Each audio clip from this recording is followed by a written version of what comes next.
성도 여러분 안녕하세요. 오늘도 주님의 은혜가 함께 하시기를 바랍니다. 그러면 사도신경으로 우리의 신앙을 고백하며 5월 28일 아침 예배를 하나님께 드리겠습니다. 나는 전능하신 아버지 하나님 천지의 창조주를 믿습니다. 나는 그의 유일하신 아들 우리 주 예수 그리스도를 믿습니다. 그는 성령으로 잉태되어 동정녀 마리아에게서 나시고 본디오 빌라도에게 고난을 받아 십자가에 못 박혀 죽으시고 장사된 지 사흘 만에 죽은 자 가운데서 다시 살아나셨으며 하늘에 오르시어 전능하신 아버지 하나님 우편에 앉아 계시다가 거기로부터 살아있는 자와 죽은 자를 심판하러 오십니다. 나는 성령을 믿으며 거룩한 공교회와 성도의 교제와 죄를 용서받는 것과 몸의 부활과 영생을 믿습니다. 아멘. 찬송가 488장 이 몸의 소망 무언가 우리 1절 부르겠습니다.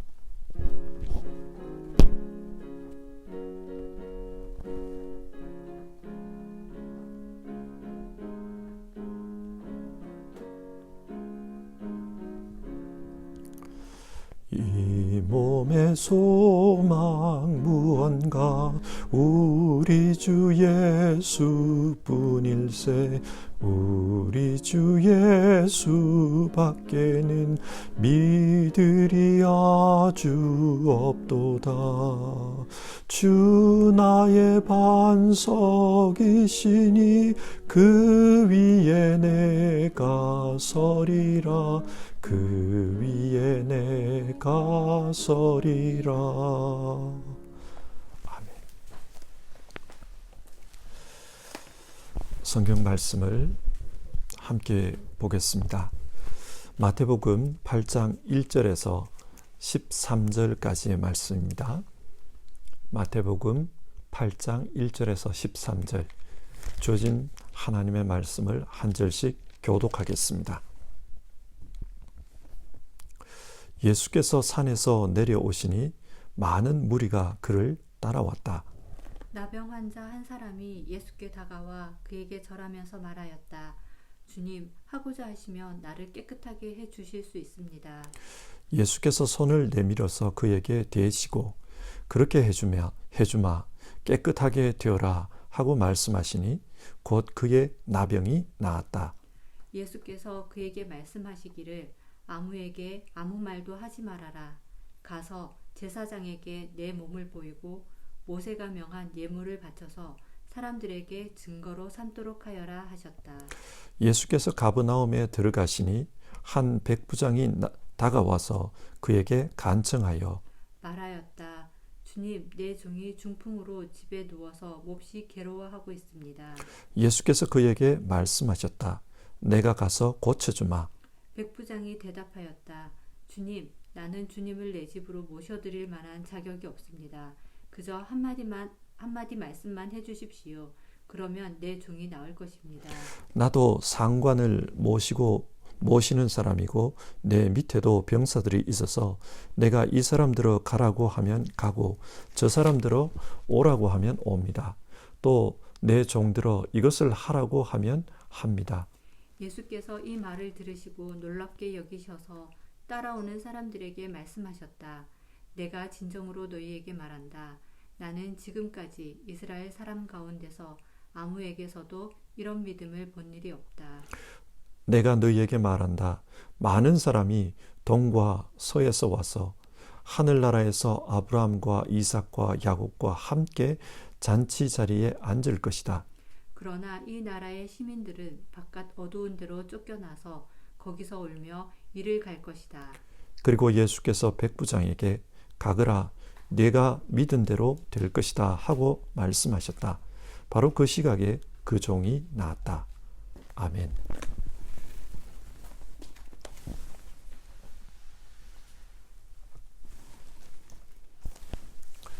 성경을 구조적으로 분석하며 읽으면 참 재미가 있습니다. 예를 들어 마태복음 4장 예수님께서 공생애를 시작하십니다. 그런데 예수님께서 공생애 동안 어떤 일을 하셨습니까? 마태복음 4장 23절은 이렇게 말씀해 줍니다. 예수께서 온 갈릴리를 두루 다니면서 그들의 회당에서 가르치며 하늘나라의 복음을 선포하며 백성 가운데서 모든 질병과 아픔을 고쳐주셨다. 예수님은 하나님 나라 복음을 가르치고 선포하고 또 질병과 아픔을 치유하는 일을 하셨습니다. 그리고 9장 35절 예수께서 모든 도시와 마을을 두루 다니시면서 유대 사람의 여러 회당에서 가르치며 하늘나라의 복음을 선포하며 온갖 질병과 온갖 아픔을 고쳐주셨다. 여기에서도 예수님은 하나님 나라 복음에 대해 가르치고 선포하고 치유하는 일을 하셨다고 합니다. 그러니까 4장 23절과 9장 35절은 거의 유사한 내용을 말씀하고 있습니다. 자, 이런 질문을 해봅시다. 왜 마태는 거의 비슷한 말씀을 앞과 뒤에서 반복해서 기록하고 있는 것일까요? 이것은 한 단락이 여기서부터 시작하고 여기에서 끝난다. 그것을 말하고 있는 것입니다. 마태복음 4장 17절에서 예수님은 회개하여라 하늘나라가 가까이 왔다. 그렇게 선포하시면서 공생애를 시작합니다. 그러니까 예수님 공생애 사역의 주제는 하나님 나라였습니다. 그러면 이런 질문이 제기됩니다. 예수님이 말씀하시는 하나님 나라가 어떤 것입니까? 예수님은 그것에 대해 대답해 주셔야만 했습니다. 그래서 그 하나님 나라가 어떤 것인지를 가르치고 고치고 선포하는 일을 통해 말씀하고 있는 겁니다. 자, 마태복음의 내용을 잘 한번 분석해 봅시다. 마태복음 5장에서 7장. 이곳에는 산상설교가 기록되어 있는데 이 산상설교를 가르치면서 하나님 나라가 무엇인지를 말씀하고 있습니다. 그리고 8장과 9장. 이곳에는 10개의 치유 기사가 기록되어 있는데 예수님은 치유 사역을 통해서 하나님 나라가 무엇인지를 가르치고 있습니다. 그리고 마태복음 10장 이후에서는 제자들을 파송하셔서 하나님 나라를 전파하라고 하는 내용이 기록되어 있습니다. 그러니까 선포하는 일을 통해 하나님 나라가 무엇인지를 말씀하고 있습니다. 예수님은 가르치는 사역, 치유하는 사역, 선포하는 사역을 통해 하나님 나라가 무엇인지 우리에게 그것을 말씀해 주셨습니다. 그러므로 우리는 이 기록들을 통해 하나님 나라가 무엇인지를 배우라. 마태복음은 그렇게 말하는 겁니다. 자, 그러면 범위를 좀 좁혀서 오늘 읽은 본문의 포커스를 한번 맞춰봅시다. 8장 1절 예수께서 산에서 내려오시니 예수님이 산에서 내려온 것을 굳이 밝히고 있습니다. 왜 밝히는가? 마태복음 5장 1절을 보면요. 예수께서 무리를 보고 산에 올라가 앉으시니 예수님은 산에 올라가 앉으시면서 산상설교를 가르친 겁니다. 그리고 이제 산에서 내려오셨습니다. 그러니까 산상설교가 끝나고 이제는 다음 단락으로 넘어간다는 겁니다. 산상설교를 통해 가르치는 사역, 그걸 통해 하나님 나라가 무엇인지를 말씀했습니다. 이제 다음으로 넘어간다는 거예요. 어떻게 넘어가는가? 치유하는 사역을 통해 하나님 나라가 무엇인지를 말하겠다는 것입니다. 8장과 9장에는 10개의 치유 이야기가 나옵니다. 왜 10개를 기록해 놨나? 예수님의 치유 사역은 수도 없이 많았습니다. 그래서 요한복음을 보면 그 기록을 다 기록하면 이 땅에 그 기록을 놔둘 데가 없다. 그런 말을 해요. 그런데 왜 10개만 기록을 해놨을까요? 그것은 예수님께서 바로 모세가 예언했던 그 선지자라는 겁니다. 신명기 18장 15절 말씀인데요. 주 당신들의 하나님은 나와 같은 예언자 한 사람을 일으켜 주실 것이니 당신들은 그의 말을 들어야 합니다. 지금 마태복음은 이스라엘 사람들에게 모세가 예언했던 그 분이 바로 여기에 계신다. 그러니 당신들은 예수님의 말씀을 들어야 한다는 겁니다. 그래서 모세와 비교하기 위해서 모세는 출애굽하기 전에 이집트 땅에서 10가지 이적을 행했습니다. 그리고 이 이적을 통해 하나님의 구원이 나타나도록 했습니다. 그처럼 예수님 역시 10가지 이적을 행하셨다. 이것을 보여주는 겁니다. 모세와 비교하는 거죠. 그래서 예수님 역시도 이 이적을 통해 하나님의 구원을 베푸시고 계셨다. 그걸 말하는 겁니다. 그러니까 예수님이 바로 모세가 예언했던 그분이다. 그분의 말씀을 들어야 된다. 그걸 말하는 겁니다. 먼저 오늘은 첫 번째 치유 사건과 두 번째 치유 사건에 대해서 우리가 한번 생각해 봅시다. 첫 번째 치유 사건은 나병 환자를 치유하신 것입니다. 2절 첫 부분을 헬라어로 보면 우리 한글 성경에는 보이지 않습니다만 보라라는 감탄사가 기록되어 있어요. 보라, 이 감탄사는 마태가 어떤 내용을 기록하다가 그 내용을 전환시킬 때 사용하는 감탄사입니다. 그러니까 보라, 이 말은 2절부터 새로운 내용이 시작되는 겁니다. 나병 환자가 주님께 와서 요청합니다. 주님, 하고자 하시면 나를 깨끗하게 해 주실 수 있습니다. 지금 한 나병 환자가 찾아왔습니다. 성경에서 나병은 유대인들이 가장 혐오하는 병이었습니다. 이 병은 불치병이다. 그런 인식이 있었고 또 나병에 걸리면 외형적으로 아주 끔찍한 모습으로 변합니다. 그래서 신에게 저주받은 병이다. 그런 생각을 가지고 있었어요. 그래서 부정한 병입니다. 이 부정한 병에 걸리면 회중들로부터 격리를 시켜야 합니다. 그래야만 다른 사람에게 병을 전염시키지 않기 때문입니다. 이 병에 걸리는 순간 그 사람은 살았으나 죽은 사람 취급을 당합니다. 사회적으로 격리됩니다. 매장이 됐습니다. 그런데 이 병은 외형적으로만 끔찍한 그런 병이 아니었습니다. 이 병은 내면적으로도 끔찍한 병이었어요. 죄와 연관이 있는 그런 병이라고 생각이 되었습니다. 나병에 걸린 사람들은 누군가가 자기에게 다가오면 스스로 입을 가리고 부정하다, 부정하다 그렇게 외쳐야만 했습니다.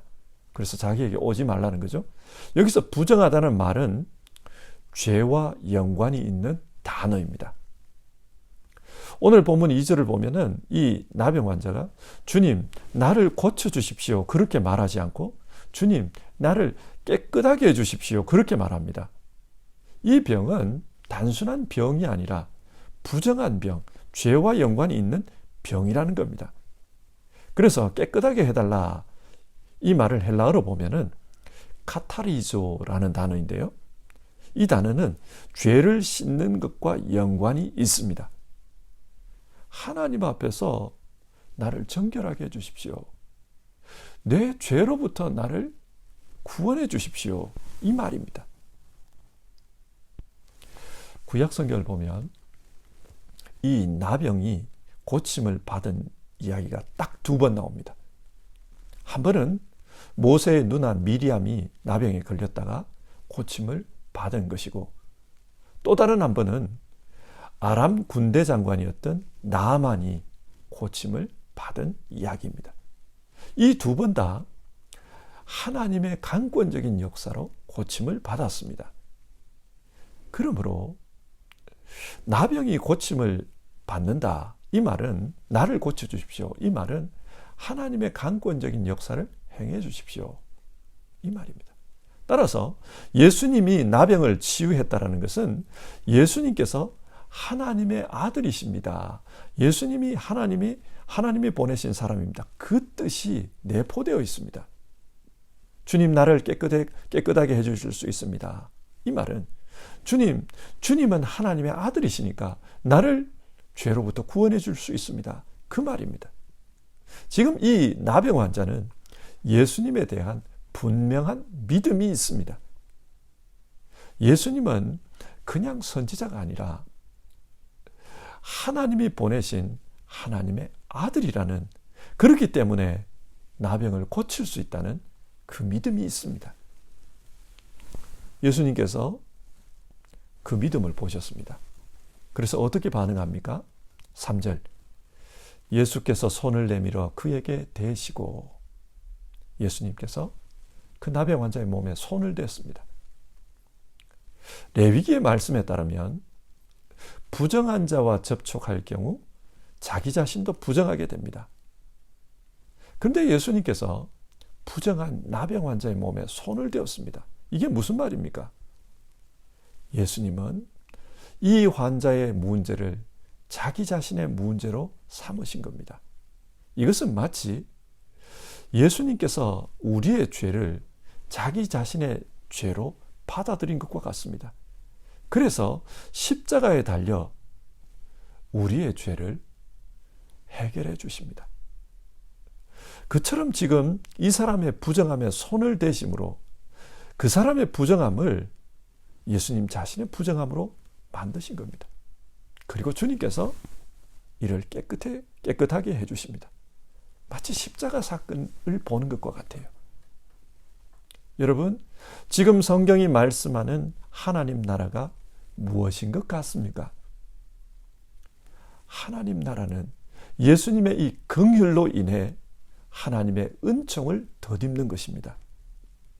예수님께서 우리를 불쌍히 여기셔서 우리의 부정함을 자신의 부정함으로 여겨주십니다. 우리의 몸에 손을 대심으로 우리의 죄를 주님 자신의 죄의 문제로 삼으신 것입니다. 그래서 우리는 하나님 나라에 갈 수 있게 되었습니다. 하나님 나라는 내 힘으로 가는 것이 아닙니다. 주님의 이런 은총으로 갈 수 있다. 그것을 말씀해 줍니다. 두 번째 치유 사건을 한번 살펴보겠습니다. 예수님이 가버나움에 가셨을 때에 그곳에 주둔하고 있던 로마 군대의 백부장이 예수님을 찾아옵니다. 이 사람은 로마 군대의 백부장이기 때문에 틀림없이 이방인이었을 것입니다. 그 이방인이 자기 종의 병을 고쳐달라고 예수님께 찾아왔습니다. 여러분, 이 백부장이 어떤 분인 것 같습니까? 이 사람은 사랑의 사람입니다. 고대의 군대 장교들은 자신의 종을 귀하게 여기지 않았습니다.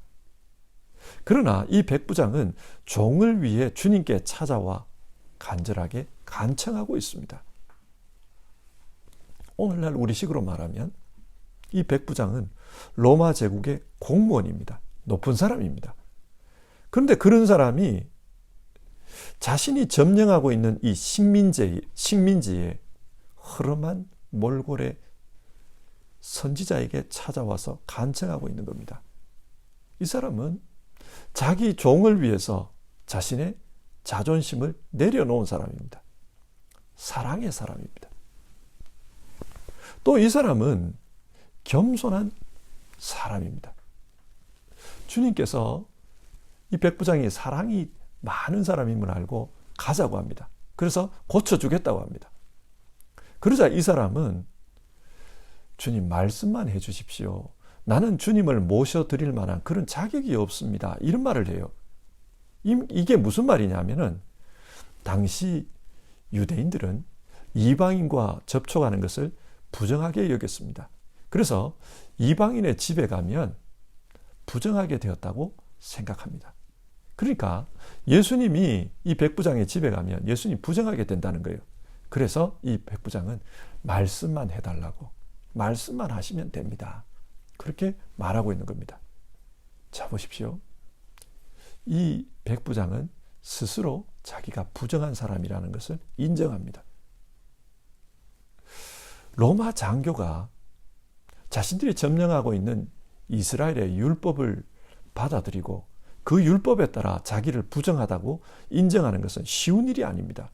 아마 다른 장교들이라면 너희가 뭔데 우리 로마 제국의 장교를 부정하다고 하느냐, 그렇게 말하면서 도리어 무시하고 짓밟으려고 했을 것입니다. 그렇지만 이 사람은 주님 앞에서 겸손하게 행동합니다. 인정해요. 나는 부정한 사람입니다. 나는 죄인입니다. 내가 감히 주님 같은 분을 내 집에 모실 수는 없습니다. 그렇게 인정합니다. 겸손합니다. 또 이 사람은 정말 믿음의 사람이에요. 자기는 군인이기 때문에 상하 관계를 잘 안다는 거예요. 상관이 아랫사람에게 명령하면 그 아랫사람이 그 명령에 순종하듯이 주님께서 말씀만 하시면 모든 것이 주님의 말씀에 순종할 것이다. 주님 말씀대로 될 것이다. 그런 말을 합니다. 이 말 속에는 예수님께서 존귀하신 분, 높으신 분이라는 것을 인정하는 믿음이 있습니다. 주님의 말씀대로 다 될 것입니다. 이 세상은 신의 뜻에 따라 움직이듯이 신의 말씀대로 되듯이 주님이 말씀하시면 그 말씀대로 될 것입니다. 그 믿음이 있었어요. 이 사람은 믿음의 사람입니다. 그래서 예수님께서 그의 믿음을 보고 뭐라고 하십니까? 10절을 보시면 내가 진정으로 너희에게 말한다. 나는 지금까지 이스라엘 사람 가운데서 아무에게서도 이런 믿음을 본 일이 없다. 주님은 이 사람의 믿음을 보고 놀라십니다. 놀라운 믿음이라고 하십니다. 그리고 네가 믿은 그대로 될 것이다. 그렇게 선포하십니다. 그래서 이 사람의 종이 그 시각에 나았다고 합니다. 여러분, 지금 성경이 말씀하는 하나님 나라가 어떤 것입니까? 그 나라는 믿음으로 가는 나라입니다. 그래서 이스라엘 사람들 중에도 믿음이 없어서 그 나라에 들어가지 못하고 슬피 울며 바깥에서 일을 가는 자들이 있을 것이라고 합니다. 하지만 이방인이라도 믿음이 있는 사람은 이 나라에 들어가 아브라함과 이삭과 야곱과 함께 기뻐할 것이라고 합니다. 하나님 나라는 혈통으로 가는 나라가 아니라 믿음으로 가는 나라다. 주님은 그것을 말씀해 줍니다. 어떤 믿음입니까? 이 백부장과 같이 사람을 사랑하는 사랑의 믿음, 그리고 겸손한 믿음, 그리고 주님의 말씀대로 될 것이라고 믿는 신실한 그 믿음, 그 믿음으로 하나님 나라에 간다고 우리에게 가르쳐 줍니다. 자, 오늘 말씀을 정리해 봅시다. 성경은 지금 예수님의 치유 사역을 통해 하나님 나라가 어떤 것인지를 가르쳐 주고 있습니다. 하나님 나라는 믿음으로 가는 나라입니다. 그런데 그 믿음이 어떤 믿음입니까? 예수님을 하나님의 아들로 믿는 믿음, 그 믿음입니다. 그 믿음이 하나님 나라의 역사를 우리에게 가져옵니다.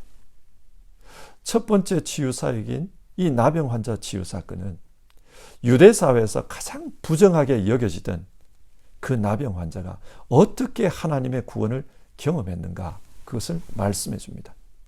믿음이었습니다. 예수님이 하나님이 보내신 하나님의 아들이라는 것을 믿는 그 믿음, 그 믿음으로 구원을 받았습니다. 가장 더러운 자, 유대 사회에서 가장 더러운 자라고 여겨지던 그 사람도 주님을 하나님의 아들로 믿는 그 믿음이 있기 때문에 구원을 받았습니다. 두 번째 치유 사건은 유대인들이 천대하던 이방인, 그 이방인 백부장도 예수님을 믿는 그 믿음으로 구원을 받았습니다. 사랑의 믿음, 겸손의 믿음, 그리고 주님의 말씀대로 될 것이라는 그대로 받아들이는 순수하고 신실한 믿음, 그 믿음이 이 이방인들을 구원으로 인도했습니다. 믿음은 가장 더러운 유대인도, 또 유대인들이 더럽다고 여기는 이방인도 하늘나라 백성이 되게 합니다. 성도 여러분, 우리 모두는 이 믿음으로 살아야 하는 사람입니다. 그리고 이 믿음으로 살고 있는 사람입니다. 우리의 믿음은 우리의 소망을 주님께 두는 것입니다. 내 힘으로는 하나님 나라에 갈 수 없지만 주님께서 나를 하나님 나라로 인도해 주십니다. 내 힘으로는 해결되지 않지만 주님을 믿는 그 믿음이 우리의 모든 문제를 해결해 주십니다. 우리가 부르는 찬송가 가사처럼 이 몸의 소망 무언가 우리 주 예수 뿐일세. 우리 주 예수 밖에는 믿으리 아주 없도다. 무섭게 바람 부는 밤 물결이 높이 설렐 때 우리 주 크신 은혜에 소망에 닻을 주리라. 문제 가운데서 우리 주님께서 소망에 닻을 주십니다. 우리를 살려주십니다. 그러니 우리 주님께 소망을 두고 우리 주님이 은총의 주님이심을 믿고 그렇게 살아갑시다. 이 믿음으로 살면 하나님 나라의 역사가 우리 가운데 나타날 것입니다. 이 믿음으로 삽시다. 488장 이 몸의 소망 무언가 2절 부르겠습니다. 그리고 기도합니다.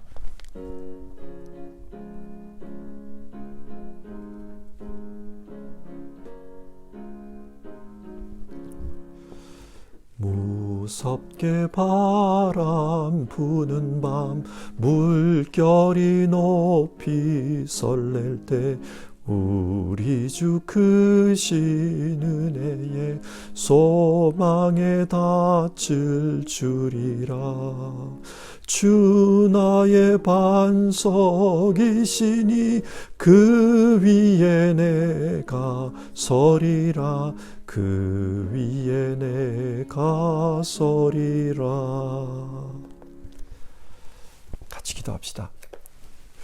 오늘 우리의 하루의 삶뿐만 아니라 우리의 인생 전체를 오직 예수님께 소망을 두는 그 믿음으로 살아갑시다. 그리고 정말 예수님 잘 믿는 것이 우리 삶의 목표가 되었으면 좋겠습니다. 이 믿음으로 살 때 우리 안에 하나님 나라의 역사가 나타납니다. 예수님께 소망을 두고 살겠습니다. 내 삶의 목표는 예수 잘 믿는 것입니다. 이런 기도 제목 가지고 우리 함께 기도했으면 좋겠습니다. 같이 기도합시다.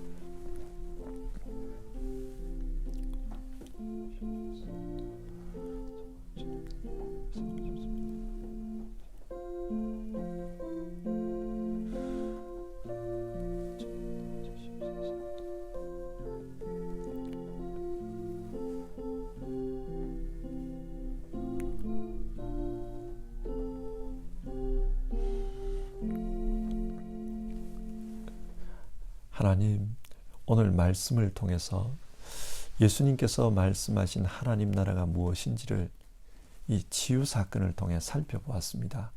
예수님이 말씀하신 하나님 나라는 믿음으로 말미암아 우리에게 주어지는 나라이고 예수님의 은총으로 말미암아 주어지는 나라다.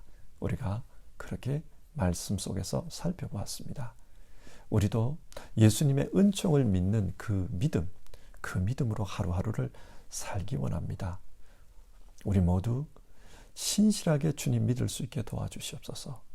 겸손하게 사랑으로 주님 믿고 따르는 우리 모두 되게 하옵소서. 그 믿음을 통해 오늘 우리의 삶 속에 하나님의 나라가 이루어지게 하여 주시옵소서. 정말 믿음으로 살기 원하는 우리 성도님들, 또 자기 인생을 정말 예수님 잘 믿는 사람으로 살고자 그것을 삶의 목표로 삼는 우리 성도님들, 그 삶 속에 주님께서 약속하신 하나님의 나라, 하나님의 역사가 오늘도 임하게 하여 주시옵소서. 우리 주님 예수님의 이름으로 기도드립니다. 아멘. 하늘에 계신 우리 아버지의 이름을 거룩하게 하시며 아버지의 나라가 오게 하시며 아버지의 뜻이 하늘에서와 같이 땅에서도 이루어지게 하소서. 오늘 우리에게 일용할 양식을 주시고 우리가 우리에게 잘못한 사람을 용서하여 준 것 같이 우리 죄를 용서하여 주시고 우리를 시험에 빠지지 않게 하시고 악에서 구하소서. 나라와 권세와 영광이 영원히 아버지의 것입니다. 아멘.